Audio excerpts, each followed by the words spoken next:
Assalamualaikum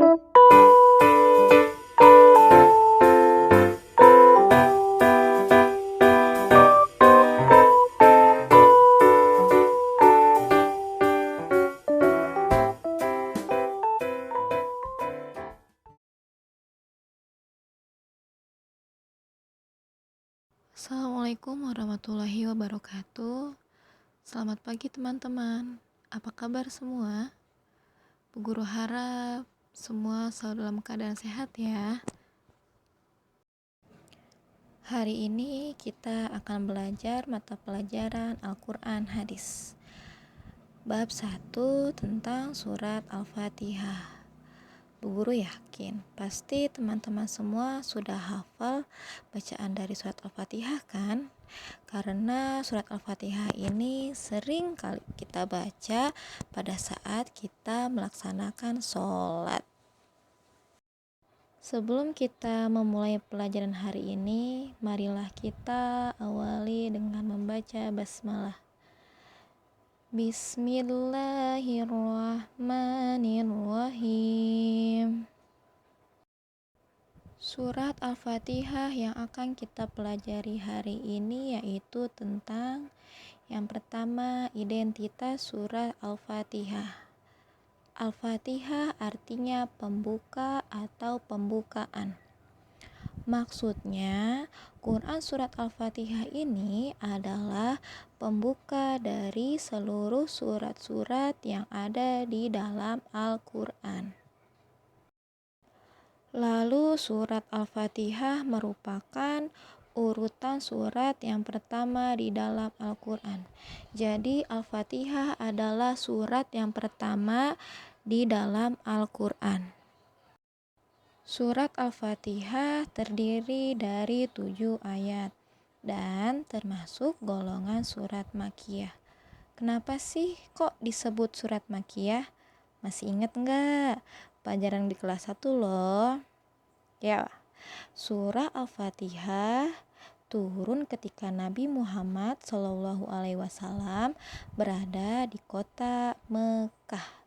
Jadi, yang disebut surat Makkiyah adalah surat yang diturunkan di kota Mekah. Lalu, surat Al-Fatihah dibaca minimal atau paling sedikit 17 kali dalam sehari semalam, yaitu pada saat kita melaksanakan sholat wajib. Membaca surat Al-Fatihah termasuk ke dalam rukun sholat. Nah, teman-teman harus hati-hati ya. Apabila tidak membaca surat Al-Fatihah ketika sholat, maka hukum sholatnya adalah tidak sah. Selanjutnya, beberapa nama lain dari surat Al-Fatihah diantaranya yaitu Ummul Quran atau Ummul Kitab. Ummul Quran artinya induk Al-Quran. Lalu Ummul Kitab artinya induk kitab. Yang kedua ada As-Sab'ul Masani. As-Sab'ul Masani artinya 7 yang berulang-ulang. Karena surat Al-Fatihah terdiri dari 7 ayat yang dibaca berulang-ulang di dalam sholat. Selanjutnya kita bahas bacaan dan terjemah surat Al-Fatihah. Mulai dari ayat yang pertama. Bismillahirrahmanirrahim. Dengan nama Allah yang Maha Pengasih lagi Maha Penyayang. Bismillahi dengan nama Allah.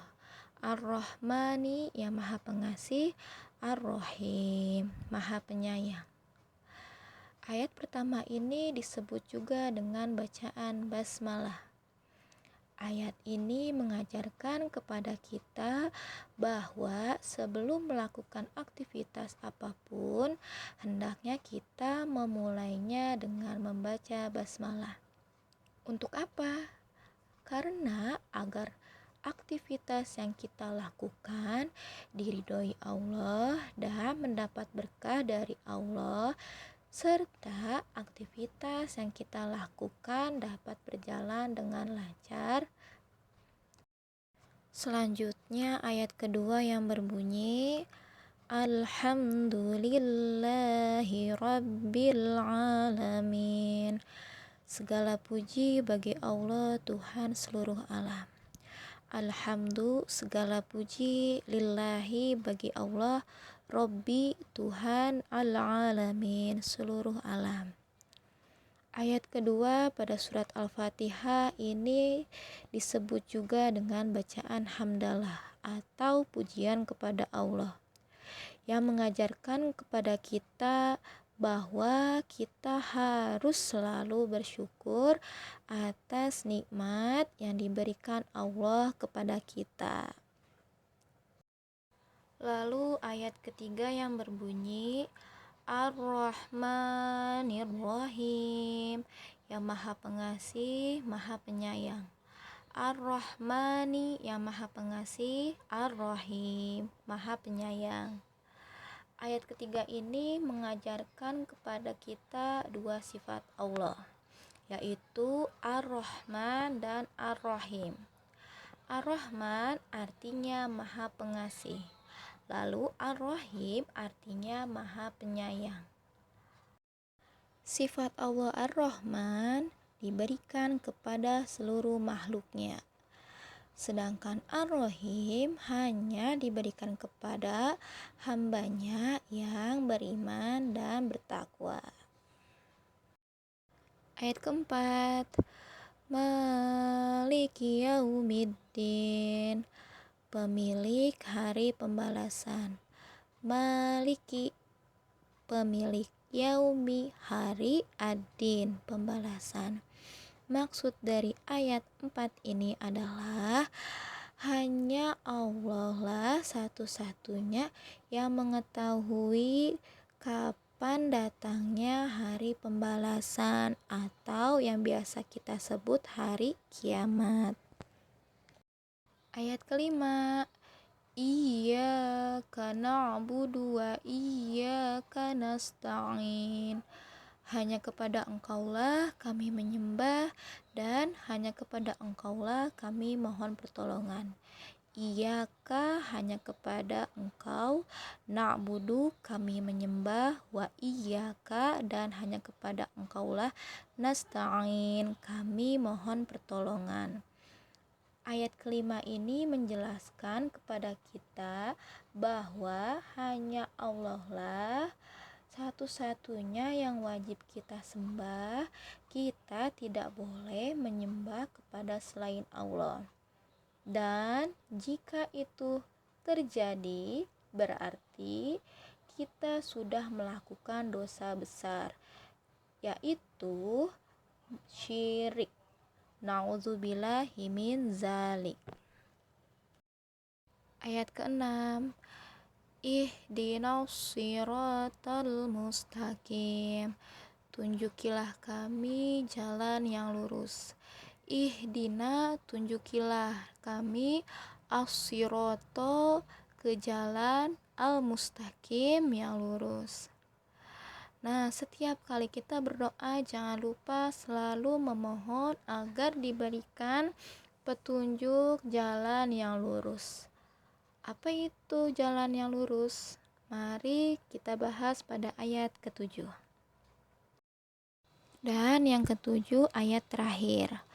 Siratal ladzina an'amta 'alaihim ghairil maghdubi 'alaihim waladdallin, yaitu jalan orang-orang yang telah Engkau beri nikmat kepadanya, bukan jalan mereka yang dimurkai, dan bukan pula jalan mereka yang sesat.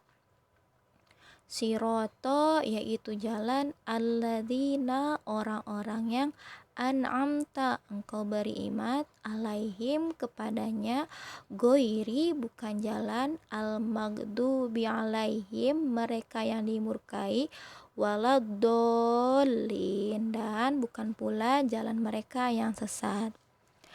Jalan yang lurus itu jalan yang diberikan kepada siapa?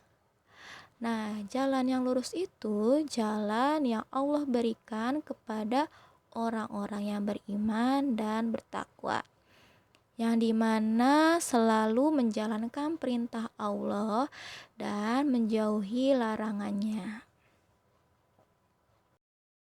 Baiklah, sekian materi untuk hari ini. Mari kita akhiri dengan membaca hamdalah bersama-sama.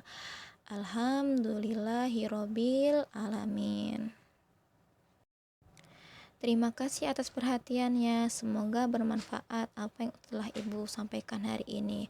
Tetap semangat belajar di rumahnya. Wassalamualaikum warahmatullahi wabarakatuh.